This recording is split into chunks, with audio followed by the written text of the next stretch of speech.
غیبت کا بدلہ۔ حضرت حسن بصری رحمۃ اللہ علیہ سے کسی نے آ کر کہا کہ فلاں شخص نے آپ کی غیبت کی ہے۔ حضرت حسن بصری نے اسی وقت تازہ چھہارے منگوائے اور ایک طباق میں رکھ کر انہیں اس شخص کے پاس بطور تحفہ بھیجا اور کہلا بھیجا کہ میں آپ کا بڑا شکر گزار ہوں کہ آپ نے میری غیبت کر کے اپنی نیکیوں کو میرے دفتر اعمال میں منتقل کر دیا۔ آپ کے اس احسان کا بدلہ میں چکا نہیں سکتا، تاہم یہ حقیر سا تحفہ قبول فرمائیے۔ وہ شخص حضرت حسن بصری علیہ الرحمہ کے اس سلوک کو دیکھ کر بڑا شرمندہ ہوا اور آپ کی خدمت میں حاضر ہو کر معافی چاہنے لگا۔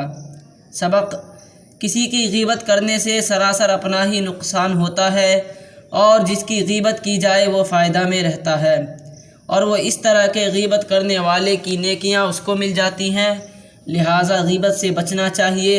اور یہ بھی معلوم ہوا کہ اللہ کے نیک بندے برائی کا بدلہ برائی سے نہیں دیتے، بلکہ برائی کے بدلے بھی نیکی ہی کرتے ہیں۔